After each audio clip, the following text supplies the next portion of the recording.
My name is Ella, and I don't remember exactly when I first realized I was different from my sister, Sarah. Maybe it was when I was 7 and she was 4, watching her play with dolls while I helped Mom with dinner.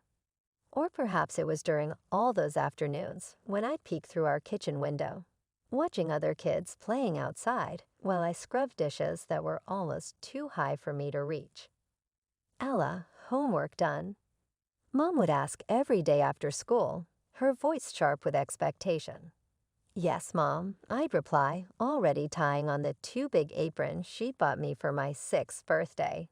A practical gift, she'd called it. Good, now help me with dinner. Sarah, honey, you can go play. Sarah would skip off, her dark pigtails bouncing, while I'd stand on my tiptoes to reach the counter. Even at 7, I knew better than to complain. She's still little, Mom would say whenever I tried. You're the big sister, you need to help out. Dad wasn't any different. He'd come home from work, ruffle Sarah's hair as she showed him her latest drawing, usually done during homework time, then turn to me with that look I knew too well. How are your grades today, Ella? Not, how was your day?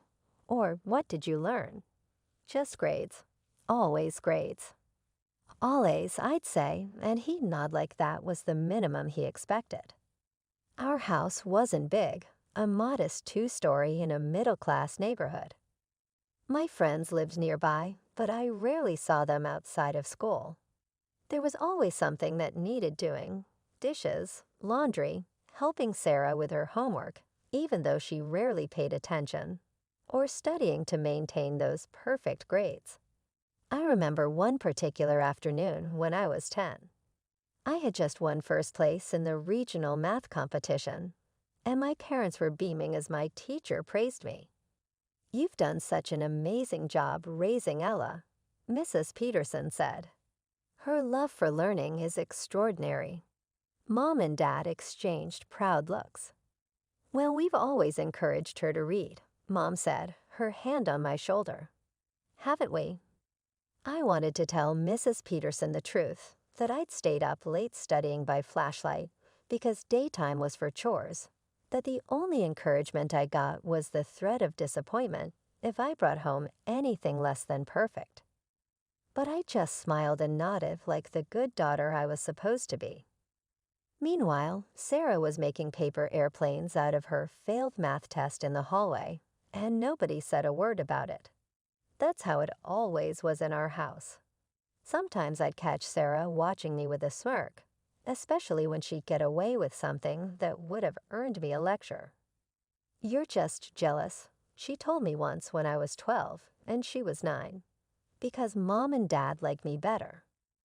I remember standing there in our shared bathroom, my hand still wet from cleaning it, looking at her reflection in the mirror I had just wiped streak-free. "That's not true," I said, but even then, a part of me wondered if it was.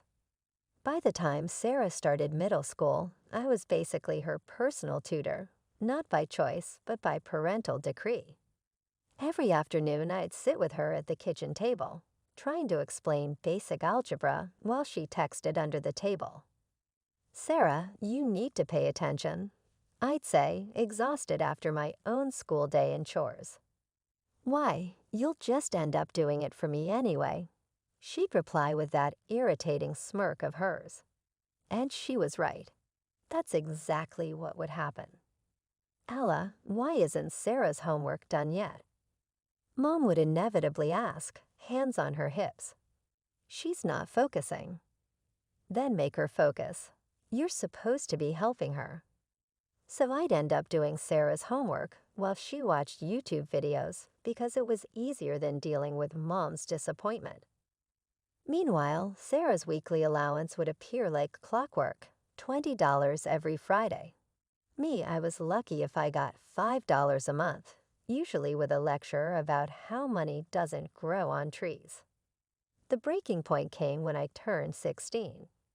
I was tired of watching Sarah flaunt her new clothes and latest gadgets while I wore hand-me-downs and couldn't even buy lunch at school. That's when I saw the Help Wanted sign at Joe's Cafe. just 3 blocks from our house. Joe, a gruff man with kind eyes who'd served me countless hot chocolates over the years, hired me on the spot. The work was hard, waiting tables, cleaning up spills, dealing with grumpy customers, but it was mine. For the first time in my life, I was earning my own money. That first paycheck felt like freedom in my hands. $850 for a month of part-time work. I should have known better than to leave it on my desk. Ella, Mom's voice rang through the house that evening. Come down here right now. They were both waiting in the kitchen, my paycheck on the table between them. Dad looked stern. Mom, disappointed. Expressions I knew all too well. Why didn't you tell us you were making this much? Dad demanded. I just got paid, I stammered. Well, since you're living in our house and eating our food, you'll be giving us half of this, Mom declared. It's only fair. The worst part wasn't even giving up half my paycheck. It was what happened next. A week later, Sarah waltzed into our room wearing brand new Nike sneakers. Look what Mom and Dad bought me with your money, she said, twirling around. Guess all that whining is good for something after all. I locked myself in the bathroom and cried that night. But it was also when I made my decision.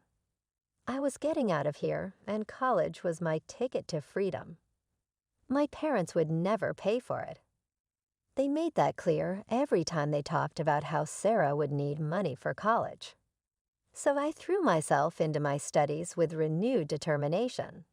I started staying late at school to use the library computers, researching scholarships and free tuition programs. Every spare moment was spent studying for the SATs, writing essays, and maintaining my perfect GPA. Graduation day was exactly what I expected it to be, a performance of the perfect family starring my parents. I sat through the ceremony in my blue cap and gown, watching them beam from the audience as Principal Roberts called me up as valedictorian. The Matthews have done an extraordinary job raising Ella, he announced to the crowd.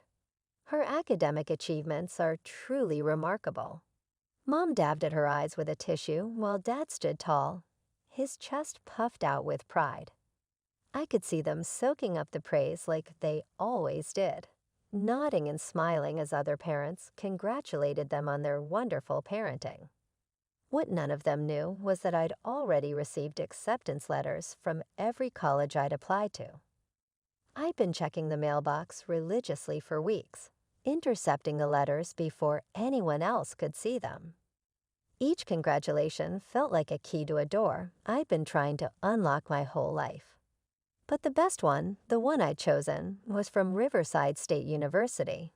Full scholarship, free dormitory housing, and a stipend. It was 4 hours away in the next state over, far enough that I couldn't come home on weekends to help out. I hadn't told them yet. I was waiting for the right moment, which came sooner than I expected at our graduation dinner. Mom had made my favorite pasta, or what she thought was my favorite. She'd never actually asked. We were all sitting around the dining room table when Mom said, "So Ella, have you thought about what you're going to do now?" I opened my mouth to tell them about Riverside, but before I could get a word out, Mom continued with a bright smile. I was talking to Joe at the cafe yesterday. He said he'd be happy to take you on full-time. Wouldn't that be wonderful? You could earn so much more and really help out with the family expenses. I took a deep breath. I got accepted to college, full scholarship, at Riverside State. I'm starting in the fall. The silence that followed was deafening. Mom's fork clattered against her plate. Dad's face turned an alarming shade of red. College? Mom's voice was sharp. In another state. But what about your family? What about helping your sister? I've been helping my sister my entire life, I said quietly. This is something I need to do for myself. Dad stood up abruptly, his chair scraping against the floor. Without a word, he walked out of the room, slamming the door behind him. Now look what you've done, Mom hissed. Sarah just sat there with a slight smirk, probably already calculating how to get my room when I left. That last summer at home was like living with ghosts. I'd go to work at the cafe, come home, hand over half my paycheck, and retreat to my room. Mom and Dad barely spoke to me, just cold, necessary exchanges about bills or dinner times. The money they took from my paychecks they accepted, without a word of thanks. When August came, I packed my bags alone. No tearful goodbyes. No family photos on the front porch. No Dad loading up the car like I saw other students had. Just me, my 2 suitcases, and a bus ticket to Riverside State. "I'm leaving now," I announced that morning, standing in the kitchen doorway. Mom kept washing dishes, her back to me. Dad rustled his newspaper. Sarah didn't even look up from her phone. "Okay," Mom said, like I told her I was going to the grocery store. The bus ride to college was 4 hours of pure relief. With each mile, I felt lighter, freer. My dorm room was small but clean, and my roommate, Jenny, became the sister I'd always wished I had, supportive, kind, interested in my life. I threw myself into my finance classes, loving every minute of learning about investment strategies and market analysis. My professors praised my work ethic, and for once, there was no one around to take credit for it. The rare calls home always followed the same pattern. "Sarah's thinking about becoming a model," Mom would say, not asking how I was doing. "She's just waiting for the right opportunity," Dad would add, ignoring my attempts to share my own achievements. In my junior year, Sarah graduated high school. Mom called specifically to tell me about it, though not because they wanted me at the ceremony. "Sarah's taking some time to figure things out," Mom explained. Her grades weren't quite college material, but we told her not to worry about it. The right job will come along. I thought about how they'd pushed me to work at 16, how they'd taken half my earnings, how they'd fought my college dreams. "What's she doing in the meantime?" I asked. "Oh, just exploring her options," Mom said breezily. "We don't want her to rush into anything she's not passionate about." I graduated with honors, my name at the top of the dean's list. Jenny's family cheered for me at graduation since mine didn't come. 2 weeks later, I was back in my hometown, starting as a junior financial analyst at Reynolds and Associates. My starting salary was more than my parents made combined. For the first time, I could afford my own apartment. I felt like I could finally breathe. But as soon as word got around about my job, the dinner invitations started. "You must be doing well for yourself," Dad would say, eyeing my professional clothes. "We're so proud," Mom would add, before launching into another story about Sarah's latest job interview or modeling prospect. Sarah would sit across from me at these dinners, still glued to her phone, still looking for the right opportunity. At 19, she hadn't worked a day in her life, but somehow that was fine. I was the one they looked to with expectant eyes, dropping hints about bills and home repairs. "The property taxes have gone up so much," Mom would sigh. "It's hard to make ends meet these days," Dad would add. So I started giving them money. $500 here, $1,000 there. But their hints kept coming, their expectations growing with each deposit I made. The more I gave, the more they seemed to expect, like I was making up for the crime of leaving and building my own life. The day I got promoted to senior financial analyst, I made the mistake of mentioning it to Mom during our weekly call.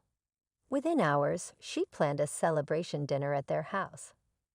"We're so proud of you, honey," Mom said, but her voice had that particular tone I knew too well. "It's wonderful that you're doing so well, especially since things have been so difficult here." Dad sighed heavily. "The comp's making cuts again. They've reduced my hours." "And these bills," Mom added, pulling a crumpled paper from her pocket. Her eyes were already welling up with tears. I just don't know how we're going to manage the utilities this month. I glanced at Sarah, still absorbed in her phone, wearing designer jeans that I knew Mom and Dad couldn't afford. I wanted to point out that a 22-year-old capable of making dance videos could probably handle a job application or two. The words were right there on my tongue, but I swallowed them back. That Mom dropped the bomb. "You know, Ella," she said, reaching across the table to pat my hand. "We've been thinking. You're spending so much on that apartment of yours. Why don't you move back home? You could save money, and we could help each other out." I felt like I was 16 again, watching my hard-earned money disappear into their pockets. The thought of giving up my peaceful apartment, my independence, my space, it made my stomach churn. But as I opened my mouth to refuse, I saw the familiar guilt-inducing looks on their faces. "Okay," I heard myself say, and watched their faces light up with joy. A week later, I was back in my childhood bedroom. The room felt smaller than I remembered, or maybe I'd just grown too big for it. I laid down my conditions quickly. "I'll help with the bills and groceries, but I won't be cooking or cleaning. I did enough of that growing up." Mom agreed immediately, too quickly, really. It wasn't until I heard Sarah's outraged shriek the next day that I understood why. "What do you mean I have to clean?" she wailed. "I don't even know how to use the vacuum cleaner." "Well, it's time you learned," Mom said in a tone far gentler than she'd ever used with me about chores. "Ella's helping us financially, so you can help with the house." I watched from my doorway as Sarah stomped around with the vacuum, barely touching the carpet, muttering under her breath about how unfair it all was. She'd post passive-aggressive stories on Instagram, later about forced labor and unfair treatment, but I couldn't bring myself to care. After all, she was still living off my money, my grocery payments, my utility contributions, my rent equivalent that mysteriously never seemed to reduce our parents' financial strain. The least she could do was learn how to clean a bathroom. "Ella, have you noticed how shabby the house is looking?" Mom mentioned casually one morning over coffee. "The paint is peeling, and that wallpaper in the living room." Dad joined in immediately. "The bathroom fixtures are pretty outdated, too. Sure would be nice to give this place a facelift." I knew it was coming. 3 days and several hints later, they finally asked outright if I would help with some home improvements. By help, of course, they meant pay for everything. I ended up spending nearly $30,000 on repairs and renovations, painting throughout the house, updated bathroom fixtures, modern kitchen appliances, hardwood flooring to replace the old carpet, and fresh wallpaper in every room. I even had the exterior painted and the garden landscaped. The transformation was remarkable. I had to admit, the house looked like something out of a home improvement magazine. And suddenly, our house became the social hub of the family. "You must come see what we've done with the place," Mom would say on the phone to relatives and friends. "We've made such wonderful improvements." I'd sit quietly during these gatherings, watching Mom and Dad beam with pride as guests praised their beautiful home and excellent taste. Not once did they mention that I'd funded the entire renovation. Not once did they acknowledge that their improved lifestyle came from my bank account. As Christmas approached, they planned their biggest gathering yet. Mom invited every relative within driving distance, plus all their friends.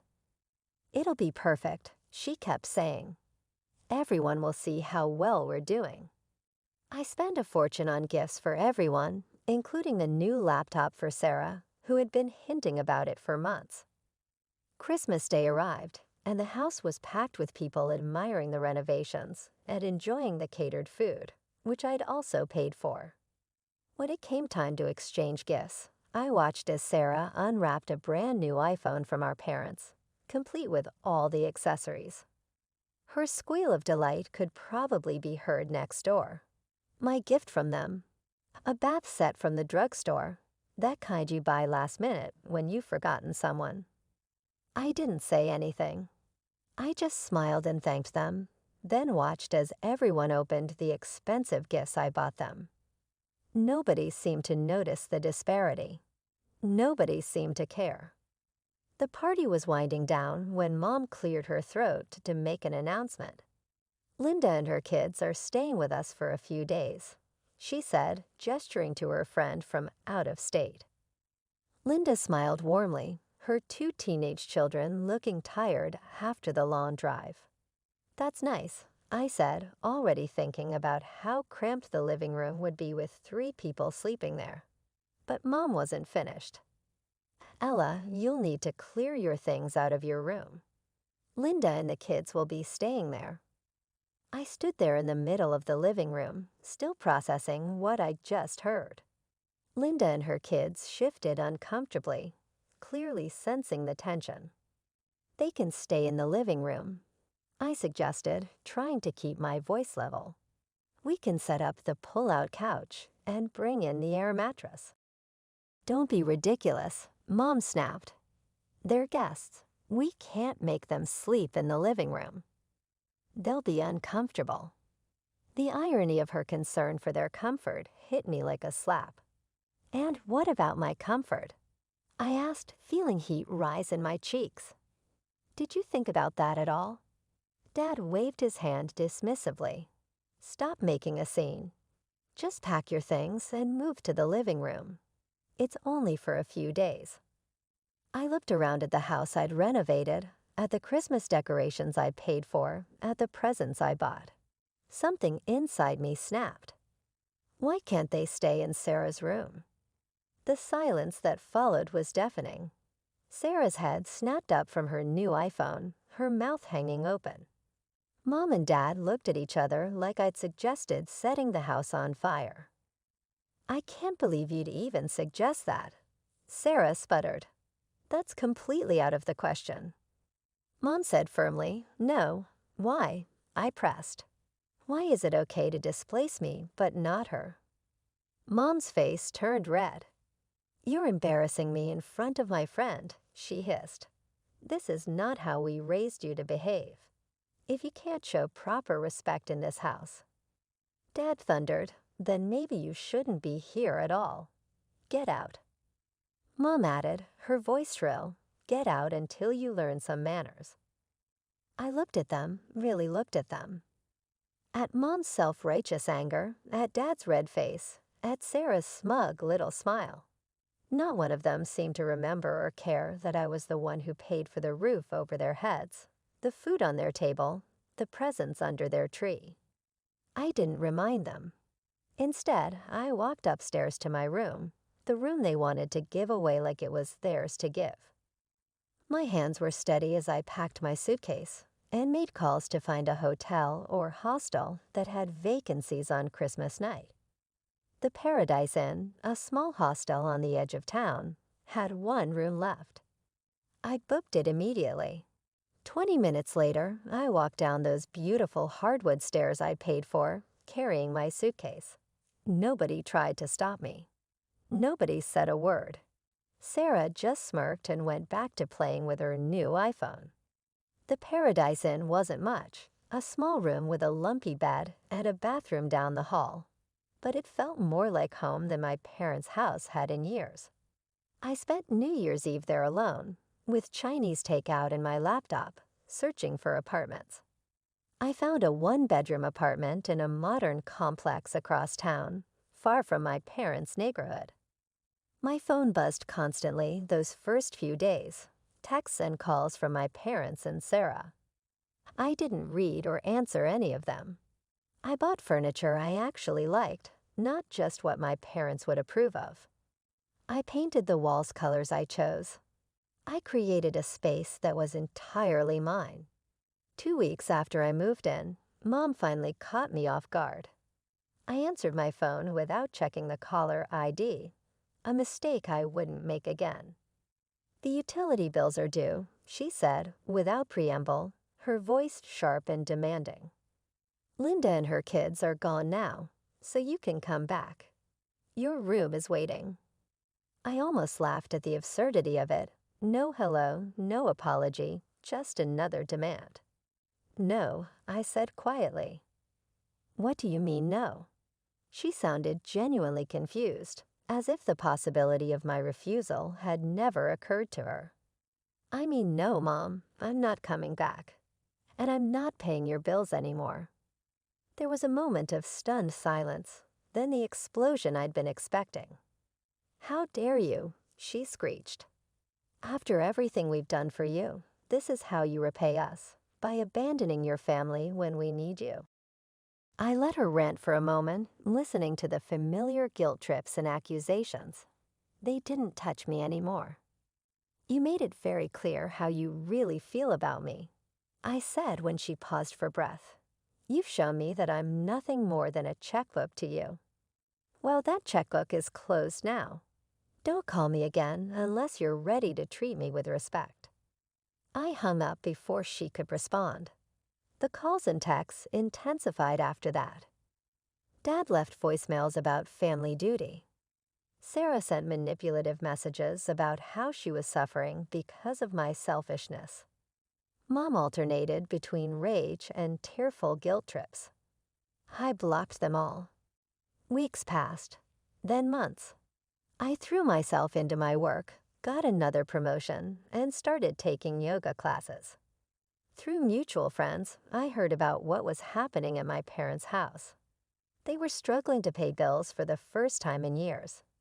Sarah had been forced to take a job as a cashier at the local supermarket, the kind of unglamorous work she'd always looked down on.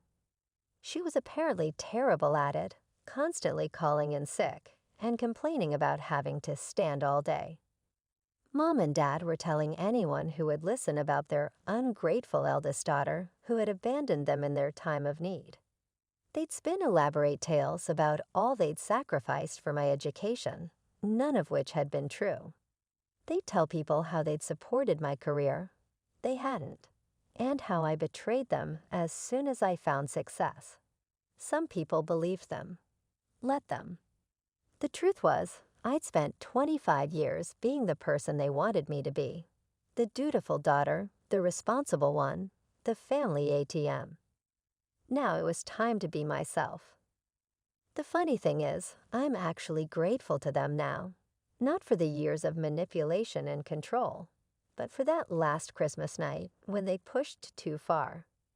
Sometimes you need to lose everything to find yourself. Our desire to construct a large, new home had finally materialized, and I was ecstatic about the prospect of starting a new chapter in our life. But just as we were getting ready to celebrate, my in-laws unexpectedly made an appearance. They requested my parents to vacate the property and said, "We'll be moving in here," in a strong tone. I was shocked and looked to my husband for consolation, but all he could manage was a deep breath and a "please do as they ask" expression. Inform your folks politely. I felt a mixture of disbelief and resentment as I watched my in-laws excitedly unpack and settle into what was supposed to be our new home. "Do you realize this is our house?" In the hopes that they would realize my mistake, I asked. "Tiffany is my name. I am 32 years old, and I have been happily married to Jesse for 4 years. Even though we are childless at this time, we have a loving and supportive relationship. I've been worried about my aging parents lately. I've been thinking a lot about their deteriorating mobility, which is why I suggested that Jesse and I move in with them to help them." Jess nodded without hesitation, understanding that having us around would help them and also provide us with peace of mind. He had replied, "It's a win-win situation," and I was incredibly appreciative of his sympathy and understanding. We thought about this strategy, but the practicalities were challenging. The distance between my family's home and the city makes commuting more difficult for us since none of us drives. It wasn't a good idea to move my parents into our tiny city rental either, especially because it was already small for the two of us. Thinking about having kids in the future would just make the space problem worse. In the face of these difficulties, I'd boldly suggested a solution. Why not construct a brand new house that could comfortably fit everyone? The thought brightened up Jesse's face. "What a great idea," he cried out. Inspired by his zeal, we set out to design and construct a house that would meet all of our requirements. My parents felt a little guilty at first for causing such trouble when I told them I was planning to build a house big enough for everyone. But as I explained why we were doing this, their fear became excitement, which made me feel so relieved and happy. Later, to finalize the details of our project, my husband and I went to a real estate company. Our top priorities were to select places that would make our daily trips easier and be close to train stations so that my parents could easily receive medical care. My parents seemed a little apprehensive about the prospect of moving in with us during our conversations regarding the features of the house. Fortunately, my spouse provided some wise counsel that made the preparation process go more smoothly. Our ideal house began to take shape as we moved forward, and the joy was evident. We were prepared to begin consulting with builders after completing our plans and engaging in lengthy web research. The preparations were almost complete, I said, admitting that house building was turning out to be more work than I had thought. Working and juggling this definitely slows down progress, my spouse continued, considering the difficulties we had. Our ideas required a significant amount of time and effort, and the outcomes were incredibly fulfilling. Our expectations were greatly surpassed by the precisely designed blueprint. To get to this conclusion, we spoke with a number of real estate brokers and worked through extensive internet research. All that was left to do was wait impatiently for our house to be finished. Though there was a lot of enthusiasm and anticipation, it would take some time. But as the project progressed, my in-laws started to get more interested. "We've heard that you're building a new home, dear. Is it correct?" they inquired one day. "Yes, that is accurate. We want to be done with it by the end of the year," I answered. "How lovely." They genuinely expressed interest in our endeavor when they said, "Jess's efforts and the way he keeps us updated with all the details are so impressive." Though surprised by my mother-in-law's unexpected desire to come see us soon, I gladly accepted. My husband and I decided to visit them during the next weekend. They smiled warmly at us, and the topic of our new home project soon came up. "Don't you think it's such a happy occasion to build a new house?" my father-in-law asked, sounding thoughtful as if he were thinking back on his own experiences. I answered, "Yes, we're very excited. We hope the construction wraps up smoothly and quickly so we can move in as soon as possible." We all laughed together at the thrilling trip that lay ahead. My mother-in-law was curious and said, "Could we see the blueprints?" My spouse responded by taking out his phone and displaying a picture of the design to them. "Well, it's pretty roomy," she said, "and so many rooms." "Yes, well, we'll be living with my parents, so we needed the extra space," I replied. My in-laws exchanged shocked looks with my spouse. They questioned, "You're all moving in together?" "Yes," my spouse replied. "Since my parents are getting older, we suggested living together, which led us to decide to build a new house." Their tone changed slightly, showing a trace of unease, to "Really? I see," they replied.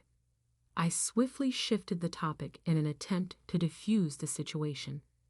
"How are you two doing? What state are you in physically?" "We're doing well. No major changes, just the usual routine," they responded. But there was still curiosity regarding our plans. "Please elaborate about the new home." "Which room are your parents going to use?" they asked. The mood had definitely changed, as my husband explained by pointing to the blueprint. Their expressions had tightened, though he seemed unaware of the shift. Still, we talked about the arrangement, thinking that maybe our mutual enthusiasm for the fresh starts would finally calm everyone down. I was concerned that my in-laws would think we were favoring my parents when they found out we were moving in with them. Though I felt a little guilty, I hoped they would respect our choice and take my parents' needs into account. But it was becoming clear that they were having difficulty accepting it. Our new home's building was proceeding without any problems, and we could see it getting closer to completion every time we visited. My spouse was always excited about getting settled right away, but like him, I struggled to balance my desire for everything to be perfect with my joy for our fresh start. My parents visited to check on the development around halfway through the construction. Their happiness and appreciation filled me with immense thankfulness that we were able to provide them this wonderful home. In the meantime, I discovered that my spouse had been spending practically every weekend lately with his parents. "Are you planning to visit your parents again this weekend?" I questioned him. "Yes, indeed," he answered. When I mentioned how often he's been visiting since the beginning of the year, he said, "I also want to express my gratitude to them. I've been trying to go see them on my days off because of this." Knowing what he was going to do, I inquired, "Should I come along?" I was worried that his parents, who might have hoped to move in with us, would feel let out or disappointed. I reasoned that paying them a visit would be a nice act of kindness. But my spouse comforted me, saying, "It's okay. I'm capable of handling things on my own," he said, heading to his parents' house. I committed to support him as needed and made the decision to respect his decision. Time passed quickly, and soon our new home was prepared. We were so excited to begin this new chapter together that on moving day, we packed the car with boxes and drove off to our new house. I couldn't help but utter the words, "Wow, our new home," as soon as we pulled up to our gorgeous new house. It represented the start of an entirely new chapter. I found myself daydreaming about our future there, picturing hosting family picnics and preparing meals while observing my spouse play with our future child in the backyard. My excitement was heightened even more by these ideas. That's when my folks called. They told us they would be delayed because of traffic when they were meant to move in with us. We should start getting settled in, they said, but I asked that we wait for you. His parents unexpectedly showed up there, much to my surprise, as I was about to share this sentiment with my spouse. I watched in shock as they grinned and came walking toward us after getting out of their automobile. "Look at this magnificent house. It's impressive enough to show off to our friends," they exclaimed. "Yes, it's the house that Jesse and I carefully planned," I replied. "Tiffany, you have excellent taste," my mother-in-law complimented.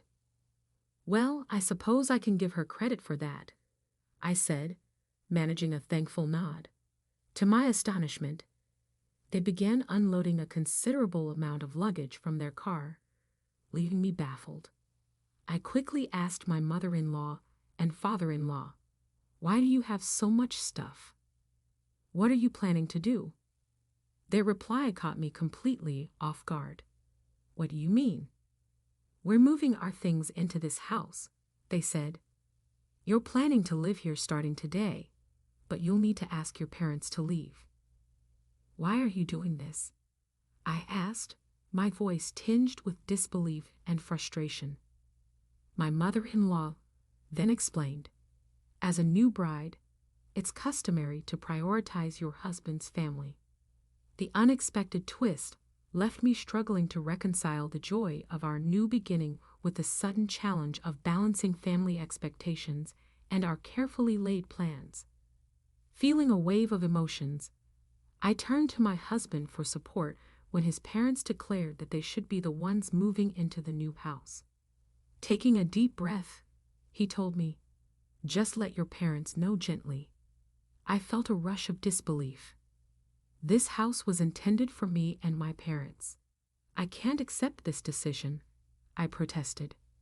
His response came with visible irritation. "Didn't my mom just explain that it's natural for a wife to prioritize her husband's family? We can address your parents' situation later." I was stunned. It was painfully clear that my husband was either under heavy influence from his parents or shared their views, which were now glaringly apparent. "Come on, help with the moving," he urged as his parents began unloading their belongings, despite my parents and I not having set foot inside the house yet. "Oh, how wonderful! The interior is just splendid," they exclaimed eagerly, exploring the house. I confronted them. "Do you even know whose house this is?" "What?" they responded, clearly taken aback. After a brief pause, they turned to face me, asserting, "Whose house? Of course, it's Jess's house. Are you suggesting you have a claim to it? Since you and Jess are living here, and he's put so much into building this house, you have no right to make any claims without letting us explain first." It seemed my in-laws had jumped to conclusions and were quick to place blame on me, indicating that my husband hadn't shared the full details about our financial contributions to the house. "Why would your parents live in Jesse's house in the first place?" they said. "Indeed, it is peculiar," they added mockingly. "Poor Jesse, with such a demanding wife and parents." My breaking point had reached. Why do they blame me for their misinterpretations? "Jess ought to make up the difference if you plan to stay here," I said. "I've helped build this house," I said, shocking them with my assertion. "What is the amount that you say you have paid?"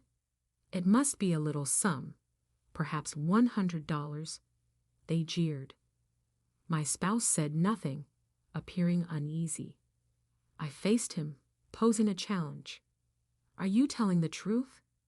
How big and powerful do you believe yourself to be?"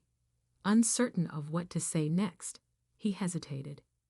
With an authoritative tone, my mother-in-law asked, "What are you insinuating?" Observing my spouse's unwillingness to confront the matter, I made the decision to make things clear for good. My savings were used exclusively to purchase this home. I want $460,000 back from you if you intend to reside here, covering the cost of the house. My in-laws looked genuinely surprised. Their eyes widened in shock, and their mouths hung open. They looked instantly to my spouse for approval. "Is this accurate, Jesse? Did Tiffany purchase this house?" they questioned, unable to accept the truth of the circumstance. My spouse gave a hesitant nod of agreement. "Yes, Tiffany did purchase the home. She recently got a promotion and now makes more money than I do." Then he revealed a more intimate detail. Yet, despite my extensive professional experience and distinguished university education, I recently committed a grave error at work. I lost my job and even had my pay reduced. I'm now making the same money as a new hire. As they took in this information, the room fell silent. We never thought Jesse would find himself in this predicament. There was a startled stillness for a moment, and then their attitude toward me changed radically. We sincerely apologized to Tiffany for our previous remarks. We got everything all wrong. With regretful and apologetic tones, they begged to be forgiven and allowed to remain in this mansion. My husband bowed deeply as he joined in as well. "Please accept my apologies for not informing you sooner. Permit us to remain with you here." I was shocked by their abrupt change in attitude and begged for forgiveness. They apologized, but I refused to back down. "However much you beg, I am unable to accept this. In order to live with my parents, I'd built this house. There's no need in keeping this house if that's not feasible. I'll take $460,000 from you if you want to live here. We don't have that kind of money, they said, their expressions lowering. It appears that you will have to locate another place to go, I stated, adamant in my choice. Wait, they chimed in. We sold our previous home and moved out. My in-laws went into a desperation mode when they realized they would be forced out of our new home. Please allow us to stay, Tiffany. They begged. Your parents can live with us too.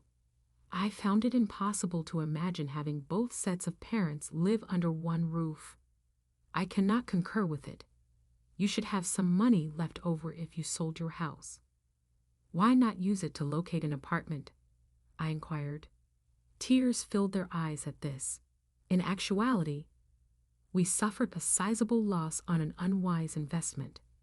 We used the proceeds from the sale of our home and our retirement funds to settle that obligation. Nothing remains for us. My spouse and I are both retired, and she is too old to be working as a housewife. You hold our sole hope, they acknowledged. Their sincere request nonetheless. I believed that their poor money management was the cause of the predicament. Shouldn't you ask your son for assistance if you need it? I answered, I'm not in a position to help strangers. Aren't we family too? They questioned, a great deal of emotion in their voices. That is asking for too much. Could you please lend us a little assistance? They begged some more, but I refused. It's not feasible. Living with someone whose family is attempting to seize control of our house is unimaginable to me. I had an extreme fit of rage and blurted, Jesse, let's get a divorce. What? He cried out. I can't even think about a divorce. I apologize, but this is beyond forgiveness. Please go now, I commanded. While his parents persisted in pleading, my husband became anxious at the mere idea of divorce. But my resolution was set in stone. I told my in-laws, if you plan to stay here, I'll call the police. And they fled in terror. Shaken, my spouse objected, saying, I'm still your spouse. I ought to be allowed to remain here. I'll go to court if you persist. I responded with firmness. Realizing that a lawsuit could jeopardize his job, he quickly gathered his belongings and left. My parents came shortly after his departure, perplexed by his absence. When I told them what was going on, they were astonished but thanked me. They said, Thank you for defending us. Before our baby was born, I was glad to have cut ties with such a self-centered in-law family, even if I wished my husband had been more tolerant. My divorce went through without a hitch, and I was back on my own again soon after. Now that pandemonium had been replaced by calm, I relished quiet days with my folks in our recently constructed home. Move out. Michael, the department head of our business partner, said, Subcontractor, working with someone like you will bring our company down. Instead of taking a sip, he threw his coffee cup right over my sister Jessica's head. My sister gasped and frantically reached for a handkerchief to wipe the coffee stain off her outfit. Jessica was being embarrassed in front of me, despite the fact that she had always put me first and taken care of me since we were young. I was really furious with Michael for his ridiculous actions. My sister's cold voice cut through the air as I was ready to scream, sending shivers down my spine. Can you give Mr. Thompson a call? She glared at Michael with sharp eyes and stated, I need to speak with him. Aaron is my name. I am in my 30s and I own and operate 15 businesses ranging from management consulting to producing and retailing leather goods to custom suit making. Despite being a part of a group of 15 firms, they all function rather differently because I launch businesses based on ideas that strike me at the moment. When a business takes off, I hand over day-to-day management to dependable staff members. The sense of accomplishment and joy I get from discovering new services and products that I wish were available is also quite great. It fascinates me to think about what business to launch next, but I know that my sister Jessica has played a big part in keeping me driven and aspirational. Because of our parents' negligence, we had very uncomfortable lives when we were little. We were shuffled between various relatives. My sister and I don't recall much about our parents as a result. When I became older, I understood why we kept changing schools, even if at first I didn't comprehend what was going on since I could see the reluctant looks on our relatives' faces when they took us in. Don't worry, Aaron. I'll always protect you no matter what. I'm sure I would have broken down then if my sister hadn't said those words. When I was still very young and vulnerable, her words provided the emotional support I needed. However, she must have felt a great deal of strain from it.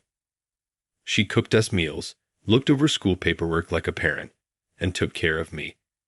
In primary school, my sister experienced hearing loss, possibly as a result of all the stress. Instead of taking her to the hospital, our relatives told her to go to sleep, saying that it will get better. Consequently, the problem had gotten much worse by the time she complained of pain. Even with a hearing aid, her ears hardly work. Perhaps things might have worked out differently if she had gotten therapy sooner. Although she has a hearing aid, her problem is severe enough to interfere with her everyday life, and it seems that solutions such as a bone conduction device or middle ear implant were difficult to use in her instance. My sister never once complained, but the shock of losing her hearing must have been devastating. Her students made fun of her disease as a result of her illness, and our relatives treated her even worse after her hearing declined. But seeing Mom never give up and always go forward in spite of all the difficulties or barriers she encountered gave me the willpower to not get bogged down in my own problems. To say that my sister and I were like a team of two may sound conceited, yet depending on her taught me how to get by on my own. That's why I am aware that my sister is solely responsible for my success as an entrepreneur and business owner. I opened my eyes wide in astonishment when my sister, who I had looked up to since we were young, stated, "I'd like you to join me for this meeting." I was taken aback to see Jessica, who owns her own company and is often self-assured and forceful, beg for my assistance with such hesitancy. "It's not often that I see you uncertain, Jessica. Is this really such a difficult deal?" Although her business isn't as large as mine, she has managed it for a considerable amount of time. She should be accustomed to working with clients because she does the majority of the sales and negotiations herself. She must be in a very tough circumstance because she was begging for my assistance. I murmured this to Jessica, and she sheepishly shook her head. "I want to make sure this deal goes through because it's pretty significant, but I just can't seem to get along with the person in charge." She used to be a strong believer who never wavered when she was younger. However, since she's entered the professional world, she appears to be experiencing the challenges of mature social interactions. An individual is not necessarily a good person just because they occupy a prominent position in a big corporation. This client seems to be the kind of challenging person that nobody enjoys working with. I made the decision to go with my sister to the meeting as a way of saying thank you for everything that she has done for me. The location was a calm, private space that was ideal for talking about delicate subjects. Jessica was obviously anxious as she kept fiddling with the collar of her tailored suit and double-checking her appearance. I made the decision to pretend I worked at Jessica's company in case someone questioned because she had warned me, "Please don't mention that you run a company." Michael, the client, arrived a bit after the appointed hour as I was contemplating this. I apologize. I got distracted looking for a smoking area and forgot the time. Would you honestly use that as an explanation, even if it were true? As Jessica deftly handled the situation, I thought, we just arrived ourselves.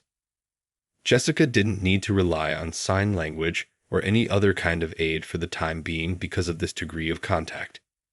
Jessica's ability to carry on a coherent conversation despite her limited hearing and lip-reading abilities never ceases to astound me.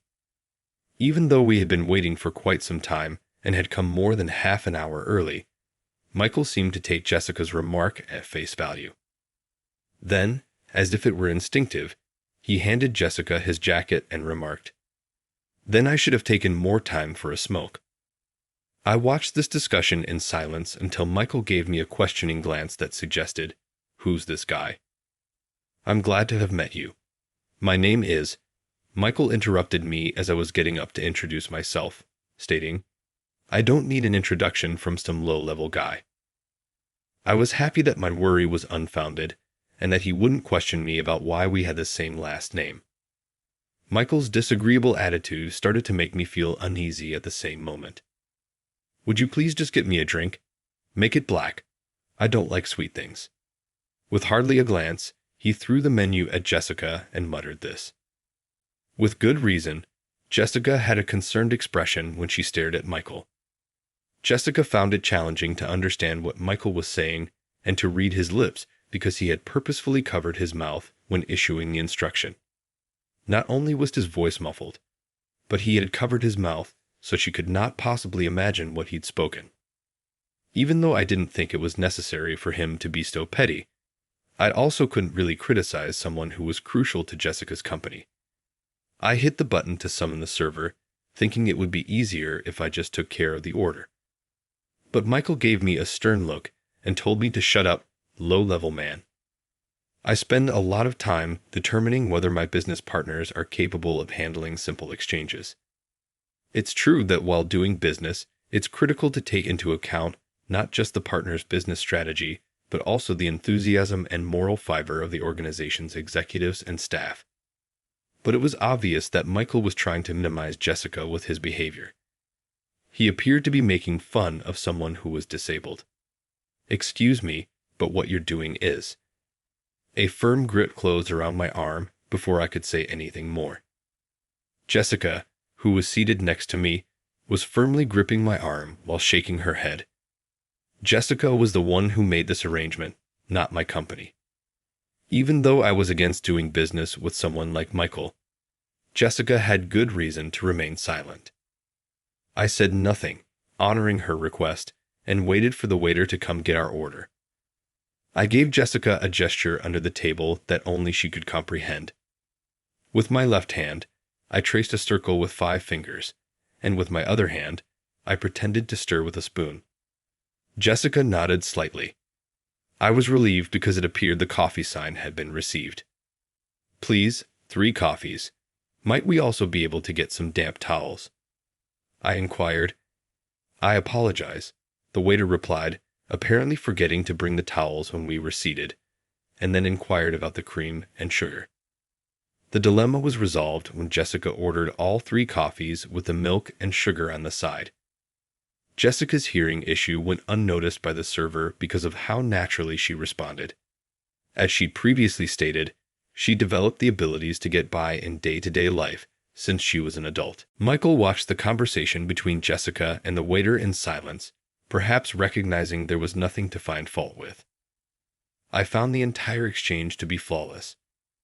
However, Michael slapped his hand down on the table when the server left and the coffee arrived. "Hey, how much more difficulty will you cause me? I requested that you get black coffee." Jessica was shocked by the loud sound and her shoulders shook. Taking offense at Michael's outburst, I spoke up for Jessica. "Pardon me, but I think you received everything you requested." Jessica had generously prepared for a wet towel in addition to the black coffee.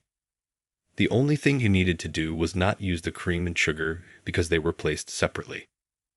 But Michael shook his head angrily, blurting out some silly justification.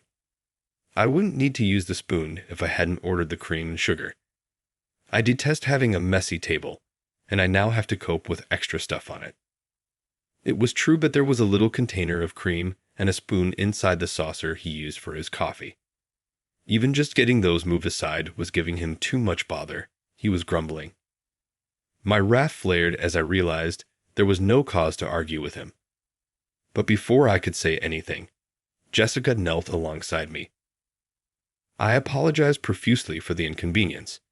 I'm grateful for your continuing business, and will make sure it doesn't happen again." Michael seemed pleased by Jessica's apology as he nodded. Even though I didn't believe them, I remained silent and observed their discussion. Let's dive straight in. I've put up a proposal that includes our parts cost and delivery schedule. Michael was given some documents by Jessica that she had taken out of her backpack. Michael took a quick look over the paperwork before slamming them onto the table. This is absurd. Both the price and the delivery speed are excessively expensive. Reduce the cost in half and add 3 extra days to the delivery time. I'll purchase twice as many parts as I had initially intended if you agree. Regarding the estimate from Jessica's parts manufacturing company, Michael was putting out ridiculous expectations. Without going too further into the records, it was clear that Michael was making excessive demands. I apologize, but that just isn't possible. Even though our staff members are trying their hardest, we are unable to meet those deadlines. Jessica labored to carry on the conversation, observing Michael's lips closely. Michael persisted in being unyielding, pressing his egotistical demands even harder. Your revenue won't change if I buy twice as much, right? And the reason your business is moving so slowly is due to those pointless ideas about social responsibility. You should never even leave the house, people like you. You simply cause hardship for society. Such a comment was ridiculous in light of the cost ratios, but it appeared Michael was not very familiar with basic cost principles. The next thing he said made my blood boil. Jessica founded her business with the goal of assisting those who are socially disadvantaged, drawing on her own struggles. Her aggressive advocacy for hiring disabled individuals resulted in a decrease in production when compared to regular businesses. Her charges were greater because of this. Jessica had nevertheless put in a great deal of effort to get contracts and maintain her company. It was obvious that there was no way to increase the profit margin any further. Jessica made a valiant attempt to clarify, but Michael just laughed and yelled, "Go away, subcontractor. Dealing with individuals such as yourself will hinder my business." Michael grabbed up his coffee cup and poured it directly over Jessica's head, not taking a sip from it. Exclaiming, "Hot!"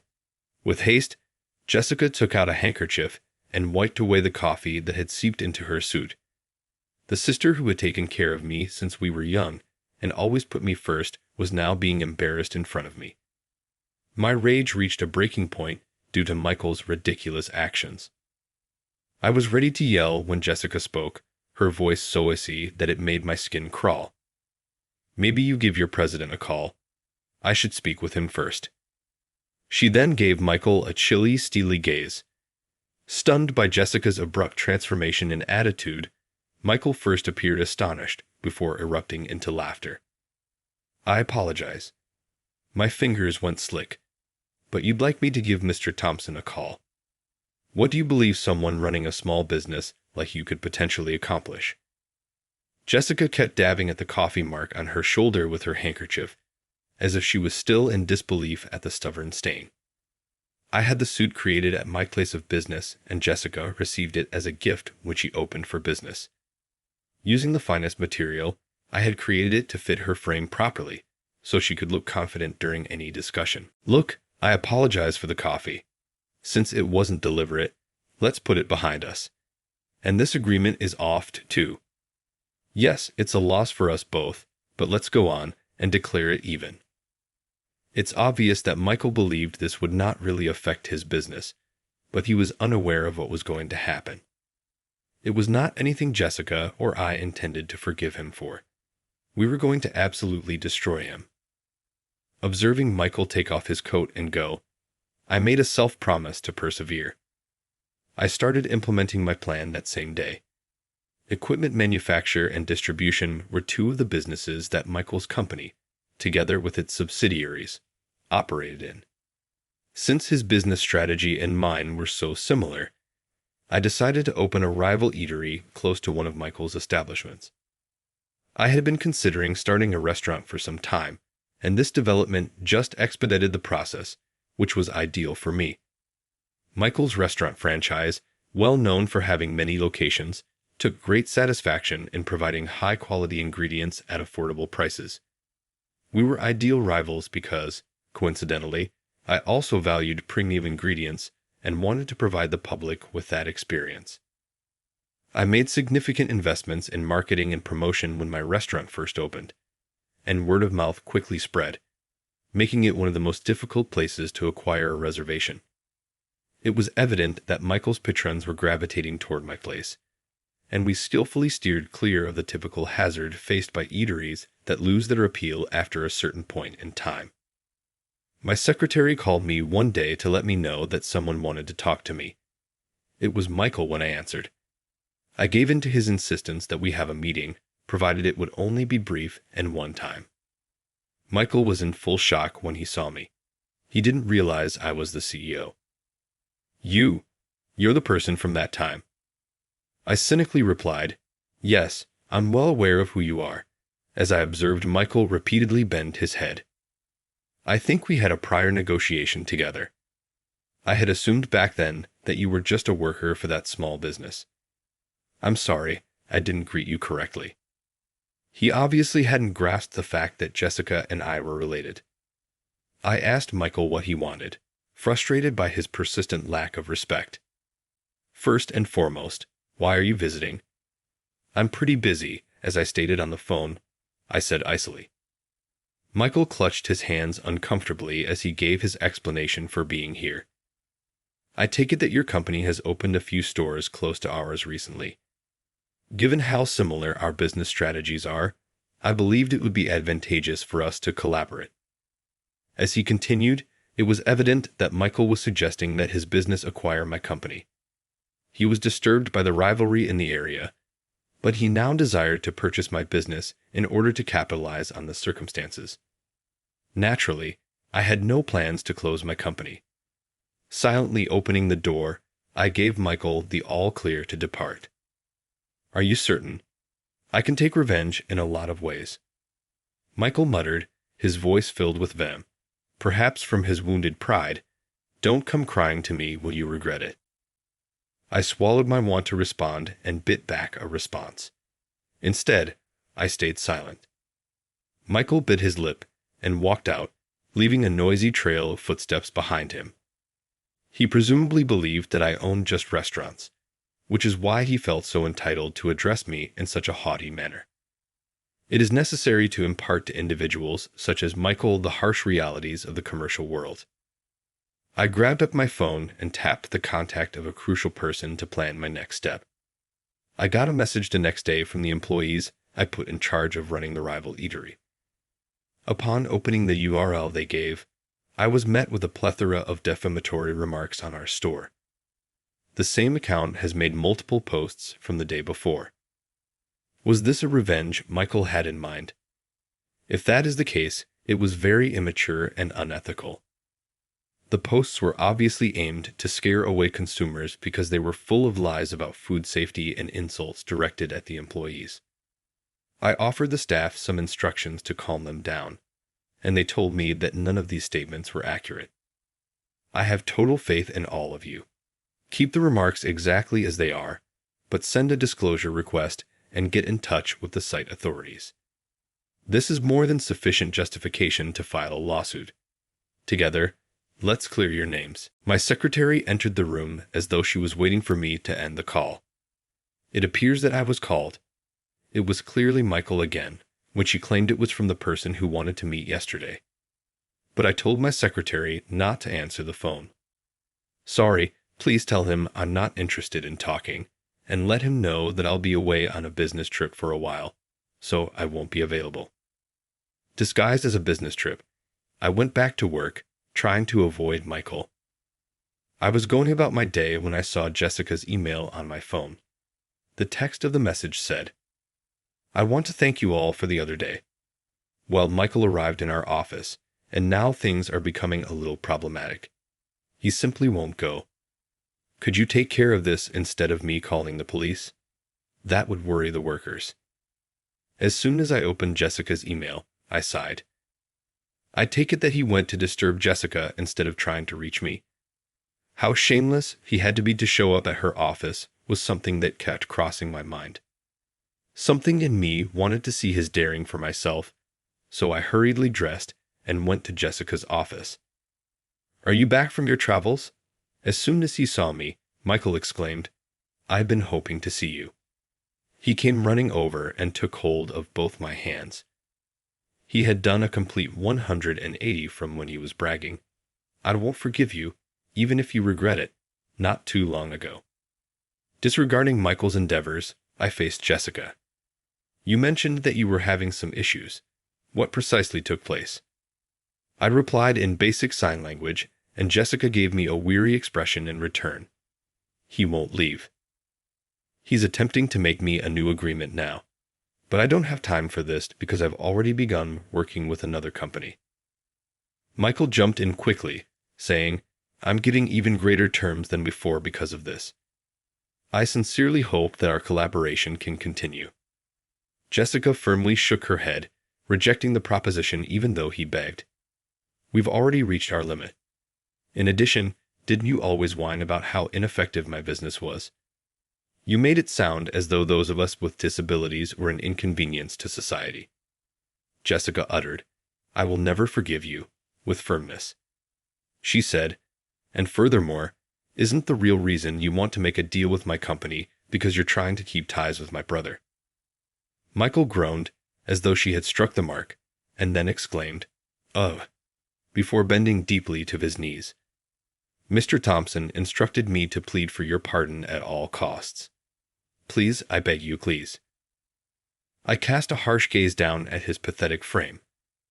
I had recently gotten in touch with Mr. Thompson of Michael's business to let him know that my company would no longer be providing any of our products to them. We had been doing their primary marketing and promotion, as well as providing their uniforms at a reduced cost. Mr. Thompson, worried about what had transpired, quickly reached out upon hearing this. Mr. Thompson sighed deeply as I described Michael's actions in detail and promised to look into the matter. Michael had been frantically trying to get in touch with me and had even attempted to contact Jessica, so I'm sure Mr. Thompson got in touch with him straight away.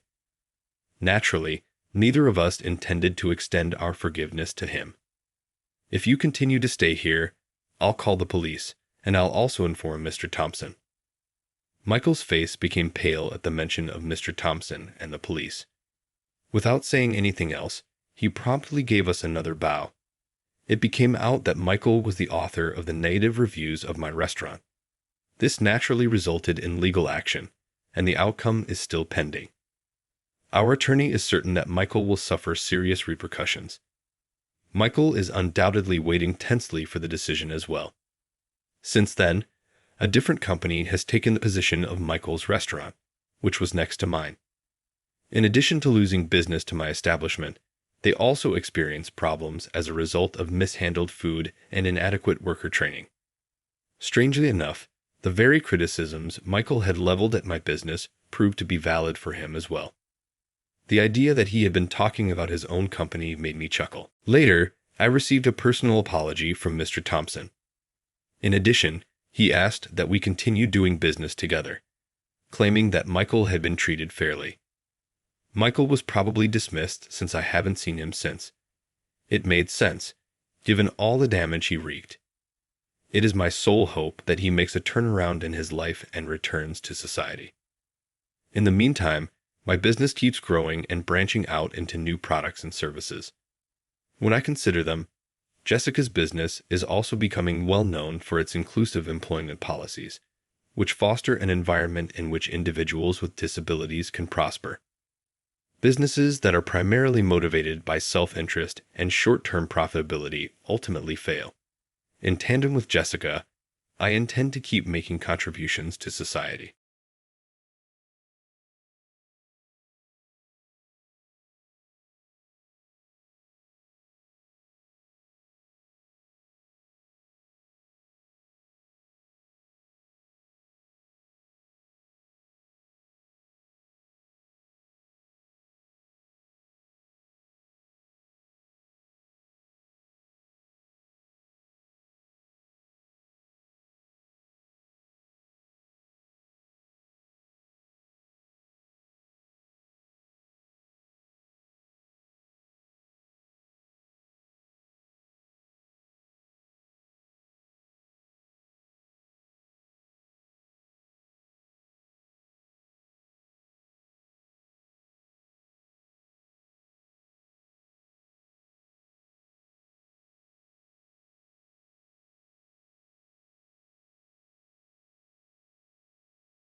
The morning sun streamed into the kitchen as I sipped my coffee, browsing through some old photo albums. It was surprising how quickly time had passed. As I turned the pages, I remembered the moments we shared as a family. There were photos from vacations, birthdays, school events, and simple family outings. It all felt so recent, yet some of those moments were years ago. Daniel walked into the kitchen, his face fresh from his morning shave. "Morning, Clara. What are you looking at?" "Just some old photos," I replied, showing him a picture of our family from last Christmas. "Remember this?" He chuckled. "Oh, the time when Alex tried to cook the turkey? That was something." Alex, our eldest, had a passion for cooking, but was still learning. That Christmas, he'd tried to surprise us by taking on the turkey dinner, but ended up charring it a bit. We had laughed it off, saying it was the thought that counted. Liam, hearing us from the living room, shouted, "Don't remind me. I was the one who had to order the last-minute pizza." Daniel and I laughed, recalling how our traditional Christmas dinner was replaced with pizza that year. The day moved along just like any other. Daniel left for work, while I prepared the boys' lunches and got them ready for school. Alex and Liam, despite their occasional sibling spats, were thick as thieves. They were both in high school, with Alex being 2 years older than Liam. Their bond was something I cherished. They were each other's confidants, and their laughter often echoed through the house. That evening, as we sat for dinner, I brought up Daniel's upcoming 55th birthday. "We should do something special," I mused. "Like what, Mom?" Liam asked, his face lighting up at the idea. "I was thinking of a quiet family dinner," I began, but Alex interrupted. "Come on, Mom. Dad's turning 55. We should throw him a big party." Daniel, trying to hide his excitement, said, "I'd prefer something quiet, but I won't mind a party." The days leading up to Daniel's party were hectic. There was so much to do. Invitations to send out, food to arrange, decorations to put up. The boys were a tremendous help. They'd come home from school and immediately get to work, helping in any way they could. Alex took charge of the guest list, ensuring that all of Daniel's closest friends were invited. Liam, being the more artistic one, had ideas for decorations that would make the night truly memorable. One afternoon, as I was on my way to pick up the cake, I received a call from Ella. "Hey, Clara," she began, her voice sweet. "I heard about Daniel's party. Can I come?" Ella was a distant relative, a cousin's daughter, I believe. She was much younger, in her early 20s, and had often visited us during her childhood. Of late, however, she had drifted away, caught up in her own life, I guessed. "Of course, Ella," I responded. "It's been ages. We'd love to have you." "Great," she replied. "I'll see you soon." The day of the party arrived. The house was buzzing with energy. Liam and Alex were ensuring everything was perfect. Guests began to arrive, filling our home with laughter and chatter. Strangely, Daniel was late. He was never late, especially not for something this important. As the clock ticked on, I grew anxious. Calls to his phone went unanswered. And then, the front door opened. But instead of a cheerful Daniel ready to be surprised, he walked in with Ella on his arm. The room went silent. The jovial atmosphere vanished in an instant. My heart raced, and my palms felt clammy. Something was off. Daniel cleared his throat. "Everyone, I have something to say," he began, his voice unsteady. "Clara, I want a divorce. Ella is pregnant, and I'm the father." The room was so silent, I could hear the tick of the clock on the wall. My mind raced, trying to process what I'd just heard. How could this be? Everything had been perfect just a few hours ago. Alex stood up, his face red with anger. "Dad, what are you saying? This is a joke, right?" Liam, always the quieter one, just stared at the floor, tears forming in his eyes. Ella looked around the room, her face flushed. "I'm sorry," she whispered, but I wasn't sure if she meant it. Daniel looked at me, waiting for a response. But words failed me. The life I thought I knew was falling apart in front of my eyes. Guests began to murmur among themselves, and slowly, they started to leave. The party was over before it even began. That night, the boys and I sat in the living room, trying to make sense of everything. Alex was fuming. "I can't believe Dad would do this to us," he muttered. Liam, his voice shaky, said, "What are we going to do now, Mom?" I took a deep breath, trying to muster strength.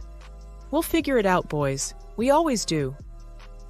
But deep down, I was as lost and scared as they were. Our life was unraveling, and I didn't know how to stop it. The days after the party were a blur. News of Daniel's revelations spread like wildfire. Friends and family were shocked. Some even called to express their disbelief. The phone rang incessantly, with many offering support, but I often let it go to voicemail. I needed time to think, to process everything. The boys were taking it particularly hard. Alex, especially, was vocal about his feelings. "I can't believe Dad would do this to us," he'd often say, anger evident in his voice. Liam, on the other hand, was more reserved. He spent a lot of time in his room, often lost in thought. One day, as we were having dinner, Alex announced, "I'm going to live with Dad. Liam and I both. It's a bigger house, and besides, boys should be with their father." I looked at him, surprised. "Are you sure about this, Alex? Have you talked to Liam?" Alex glanced at Liam, who nodded. "Yes, we've discussed it. We think it's for the best." Liam added, "We just think, with everything going on, we should be there for him too." I took a deep breath, fighting back tears. If that's what you both want, then okay.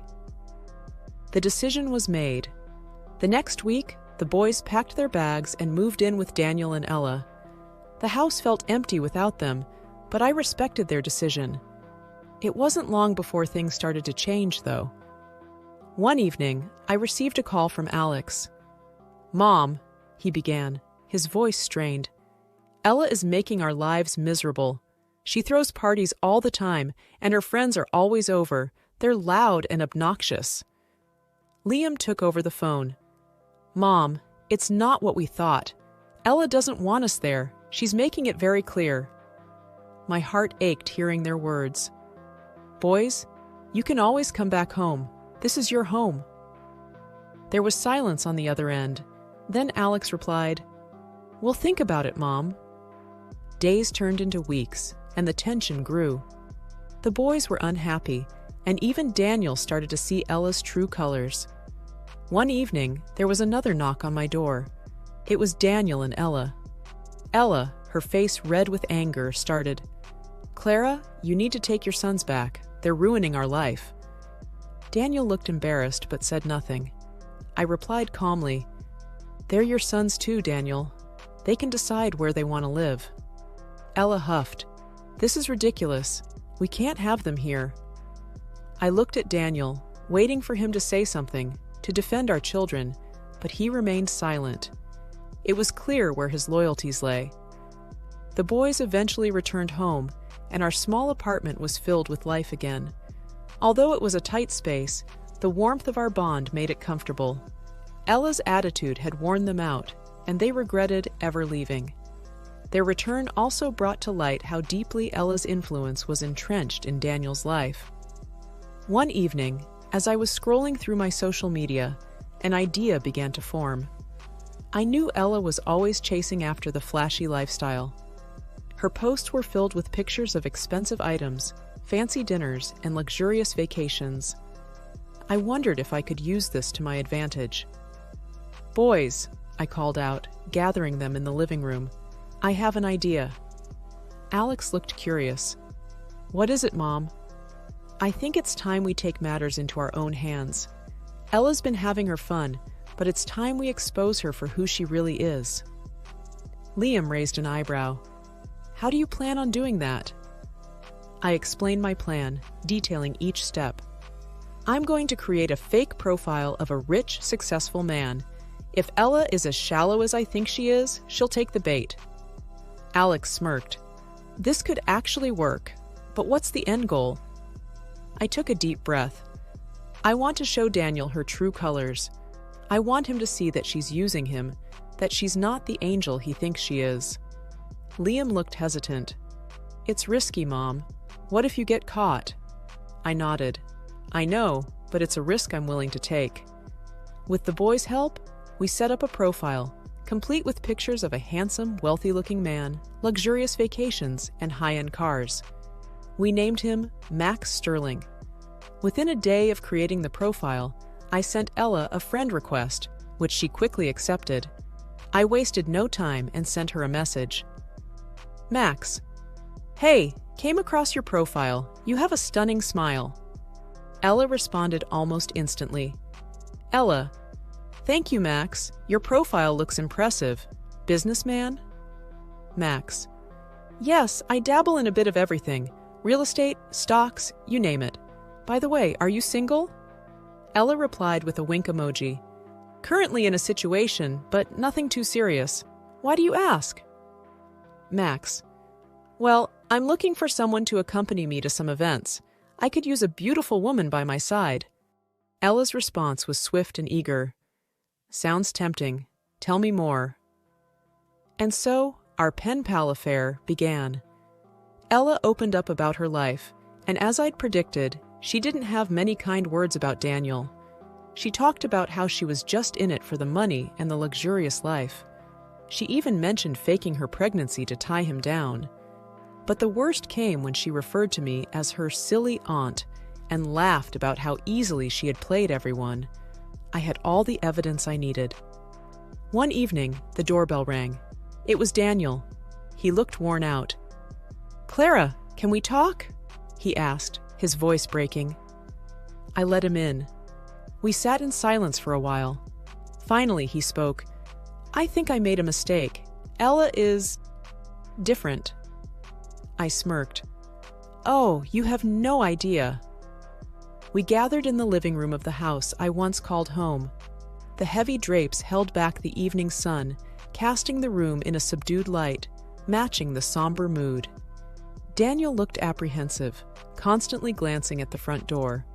The boys sat rigidly, their faces reflecting a mix of anger and anticipation. Ella entered, her confident demeanor suggesting she was expecting a very different gathering. What's all this? She questioned, her eyes narrowing as she scanned the room, landing on me. Before anyone could reply, Daniel, with a newfound courage, handed her the tablet. You should see this. She frowned, scrolling through the conversation. Her confident stance faltered, replaced with growing panic. She looked up, her gaze darting between Daniel and me, realizing she had been caught. Is this your doing? She spat, directing her anger at me. Ignoring her accusation, I asked calmly, Is it true, Ella? Were you just using Daniel for his money? And the pregnancy? She laughed, though there was no humor in it.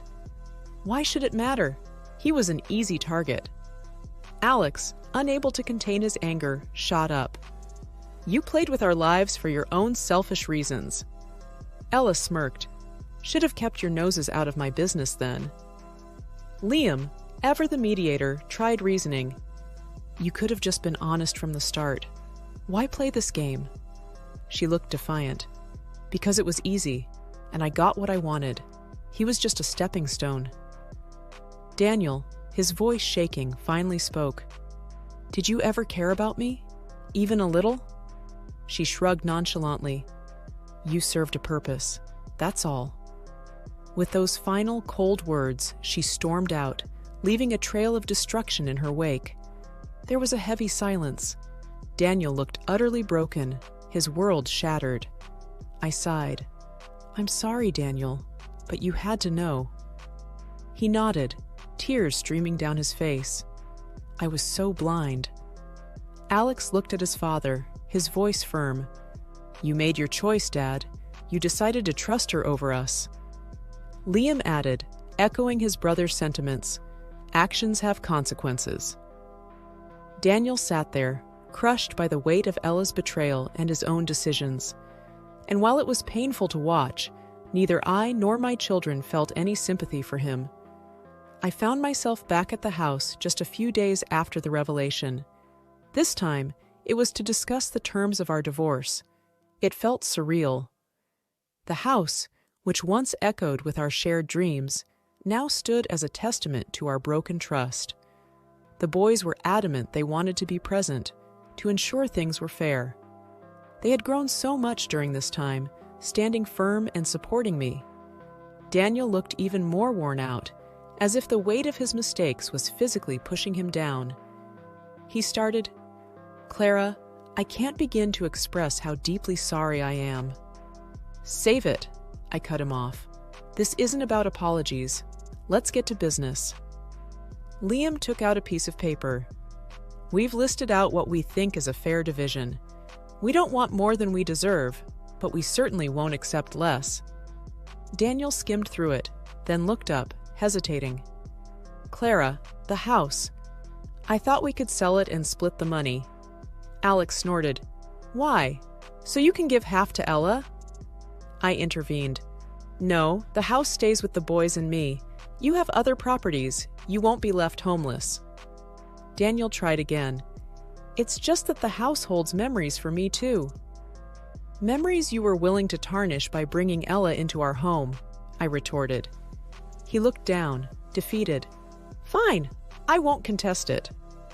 The conversation moved on to other assets, bank accounts, and investments.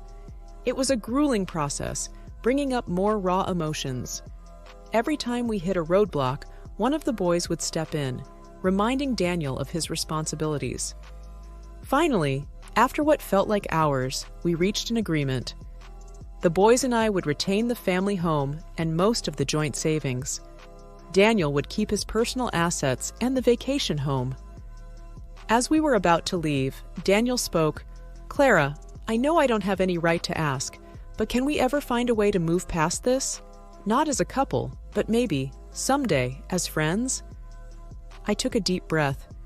"Daniel, right now, I don't have an answer. All I know is that trust, once broken, is hard to rebuild." Liam added, "And actions have consequences, Dad. You chose to betray us." Alex, ever the protective one, chimed in, "You need to live with the choices you made." Daniel nodded, tears glistening in his eyes. "I understand." Our move to the apartment was surprisingly smooth. With the boys' help, we set up our new home. While it lacked the sprawling grandeur of the house, it had a warmth that the mansion lost a long time ago. It wasn't long before I started hearing rumors. Word spread fast in our close-knit community. Ella was the talk of the town, with her web of lies coming undone one thread at a time. One afternoon, as I sipped my coffee in a cafe downtown, Mrs. Jenkins, a longtime neighbor, approached. "Clara, dear," she began, her voice oozing false concern. "Have you heard? That young girl, Ella, apparently, she's been seeing multiple men behind Daniel's back." I took a sip, not letting her words rile me. "Not surprised," I replied, matter-of-factly. Mrs. Jenkins leaned in closer, as if sharing a state secret. "And it's not just that. They say she never was pregnant to start with." I raised an eyebrow. "Well, that's something. But honestly, Mrs. Jenkins, it's no longer my concern." She looked taken aback. "Oh, but dear, it's such a scandal." I met her gaze, unwavering. "A scandal I have no part in. Now, if you'll excuse me, I have matters to attend to." As the days went by, more revelations surfaced. Ella's escapades became the stuff of legend. The latest was about her being involved in some shady business deals. One evening, as we were having dinner, Alex shared, "Dad's business is suffering. People don't want to associate with him anymore because of Ella."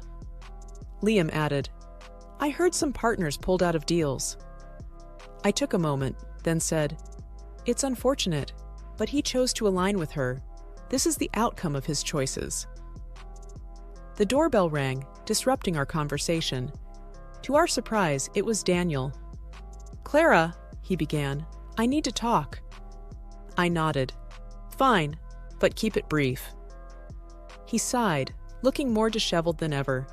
It's all falling apart. The business, my reputation, everything. Alex scoffed. What did you expect? Daniel looked pained. I know I messed up, but I didn't expect it to go this bad. I crossed my arms. You let a snake into your life, Daniel. It was bound to bite. He looked defeated. I know. I just hoped. Liam interrupted. Hoped what? That your betrayal wouldn't have consequences? Daniel lowered his head. I'm sorry. Alex, never one to mince words, said, Sorry doesn't cut it. You made your bed. I added, Daniel, it's time you face the music. Clean up the mess you made. He nodded, turning to leave. Thank you for hearing me out. The days turned into weeks, and then months. The boys adjusted to their new school and made new friends. We no longer heard or talked about Daniel's misfortunes. Our focus was on the future, not the past. One morning, as I prepared breakfast, Liam walked in with a letter in hand. It's from the court, he announced, his face giving nothing away. I opened it and skimmed through. The final verdict of the property division was in. The judge ruled in our favor. Most of the assets were awarded to us. Alex peeked over my shoulder. Wow, that's a lot more than I expected. I nodded. Yes, but remember, material possessions are fleeting. Our real wealth is here, I said, tapping my heart, with family. Liam smiled. Couldn't agree more, Mom. The doorbell rang, and Alex went to answer. It was Mr. Wilson, our former gardener from the mansion. He looked different, happier. Clara, good to see you. I brought you these. He handed over a basket of fresh flowers. From your favorite part of the old garden. Tears filled my eyes. Thank you, Wilson. This means a lot. He grinned. I heard about the verdict. I'm glad justice prevailed. I nodded. Thank you for sticking by us, even after everything. He waved it off. You were always kind to me. Besides, everyone knew what Ella was about. It was only a matter of time. We chatted a bit more, reminiscing about the old days before he left. The boys and I sat down for breakfast, the aroma of fresh flowers filling the room. Alex broke the silence. Mom, have you thought about what we'll do now? Liam added, with the assets and all? I took a moment. I've been thinking.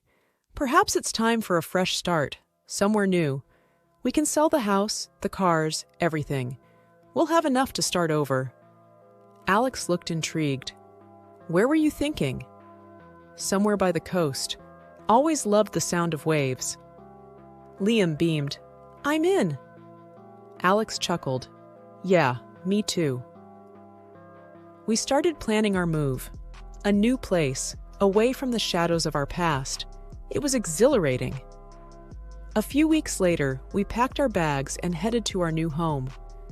A quaint house overlooking the sea, where mornings started with sunrises and nights ended with the soothing sounds of waves. One evening, as the sun painted the horizon in hues of gold, Liam joined me. You know, Mom, this is the best decision we ever made. I smiled, looking out at the vast expanse. Yes, sometimes endings are just new beginnings in disguise. Liam wrapped his arm around my shoulders. Here's to our new beginning. I sighed contentedly. Here's to us. And as the sun dipped below the horizon, we looked ahead, our hearts full of hope, ready to embrace whatever lay ahead. I'm here because of the CEO, and I'm truly grateful, I said to her. She shook her head with tears in her eyes. It's us who should thank you.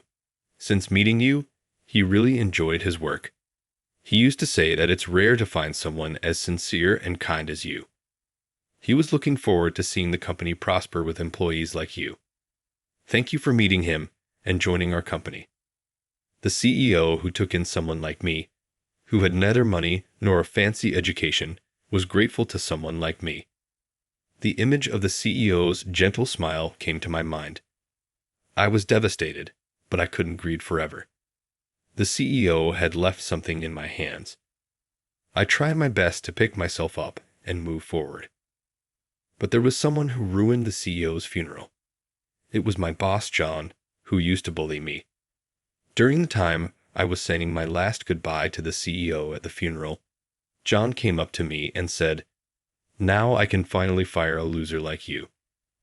I never liked you since the CEO favored you. Now you've lost your backup. You're fired. Don't ever come to the office again." John said this with a malicious smile. I was about to retort, but before I could, luxury cars started arriving at the funeral. John stood frozen, not understanding what was happening. Then, a person in a sharp suit stepped out of one of the luxury cars and approached me, saying, "Sorry for being late." John was shocked and wide-eyed. Not just John, but the other attendees were surprised too. Then the new boss, Bob, arrived. Bob was the late CEO's son. He had the trust of the employees and was passionate about his work. The late boss had been reassured knowing that he had a capable successor. "The one who's getting fired is you, John, isn't it?" "Bob, what are you talking about? Me getting fired? Is this some kind of joke?" Bob started speaking slowly while looking at John. Before my father passed, he had set up a home care staffing service company, a subsidiary of Johnson Holdings. The president he appointed for that company is Robert, or should I call him Managing Director Robert? By the way, Robert will also handle the staff training for Johnson. John, you might need some retraining under Robert to get rid of that nasty attitude of yours. Listening to Bob, John just stood there in shock. No way, this can't be true. Him, a president. The man in the suit from the luxury car interrupted John. "It's no lie. I'm Tom, an attorney. The late CEO had entrusted me with managing all the legal documents and company rights. He has officially designated Robert as the president of the new staffing service company in the documents." I was reminiscing about the late CEO. It was in a hospital room that I was approached to take over as the president of a staffing service company after the passing of the former CEO. Of course, I declined. I had no confidence, and I didn't see myself fit for the role of managing director. But the former CEO said to me, "I want to entrust this to you because I believe in you. My son has promised to help with the management, so rest assured. I'd like you to focus on personnel development. I want you to teach our juniors about your genuine concern for giving your meticulous support and the importance of maintaining a trust relationship with those in need of care." Comparing to when I first met him, he seemed to have become frail. It must have been the illness. The former CEO was using all his strength to entrust me with the new company. I felt the urge to live up to his expectations. I might not be fit to be a managing director, but if there's anything I can do, I want to give it my all. I'll do my best. Trust me. When I conveyed this to the late CEO, he gave me a warm smile. It was the same kind smile that had supported and nurtured me all this time. I felt as if the CEO in my memories was cheering me on. I turned to John and said, "John, I'm the managing director for now. The late CEO entrusted me with personnel development." Bob looked stunned at my words, but applause arose from the attendees at the funeral. I knew they were cheering for me, and it reaffirmed my determination to press on. A year has passed since then, and the staffing service company I lead is now on track. Management is reassured by the help of Bob and other employees at Johnson's headquarters. I'm focusing on caregiver training seminars, workshops, and study sessions. Currently, John is attending new recruit training. Collaboration is key in caregiving. I hope that any tendency to bully colleagues will be rectified during new recruit training. My current goal is to dispatch as many skilled professionals as possible to the caregiving field. By focusing on personnel development, I believe I can brighten the future of caregiving and repay the kindness of my grandparents and the late CEO.